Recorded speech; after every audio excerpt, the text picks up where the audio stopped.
George Washington, the Mozart of American Politics. 1. Introduction, 1732 to 1799. George Washington was a unique figure in American and world life. Unique in the true and strict definition of the word, the one and only. Because of this, historians and critics have struggled to place him because he stands alone in our history and that of the world. His contemporaries trusted him completely, evidenced by his unanimous electoral college elections as America's first president. He reached this exalted plateau after much history and failure as well as success. His accomplishments and setbacks elevated him in the eyes of his fellow Americans. It has been said his most sterling quality was his realism. He believed in the common man, but also felt demagogues could hold sway over them. He thought people capable of great things, but also realized the motives which predominate most human affairs are self-love and self-interest. Knowing this, he was acutely aware of how fragile the nation was, as the first democracy in over 2,000 years since the days of Pericles in Athens. As he said frequently, "What I do will set precedents for the future. I must be careful." He navigated away from royal titles such as Your Highness, Your Honor, Your Majesty, and other elevated titles that many Americans thought were suitable and settled for President of the United States, a far simpler and less pretentious title.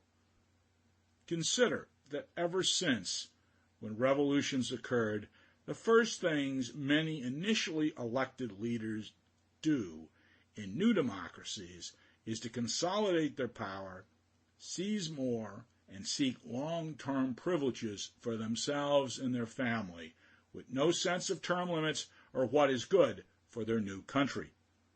George Washington was the exception. He was trying to build a country, not his own stature or net worth. That fundamental factor ran through all of his decisions.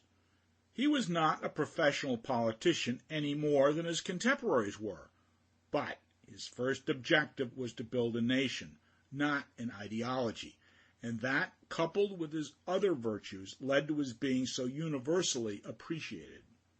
His cabinet members squabbled over their opinions and ideologies, and did so for the rest of their political careers. Only Washington stood firm for the long-term good of the country, not the ideology of states' rights versus federal oversight, French or English allies, high or low tariffs, and so on and so on. He could have been king. Many people wanted him to be. He did not accept that role. He could have run for a third term. Most people wanted him to do so. He did not. Consider how few country leaders would walk away from imperial status he had, not run for a third term, if not prohibited, and retire to being a quiet private citizen. It is generally about them. In the case of Washington, it was about us, not him. And this legacy lives on. It has been famously said that power corrupts and absolute power corrupts absolutely, not for Washington. Keep this in mind when listening or reading the rest of this work. Washington knew power as few people do. He built a successful farming operation by changing with the times as businesses require. He knew that retreat was an important, perhaps critical aspect of being a military leader, especially when so outgunned, outmanned, and outmanaged by the British.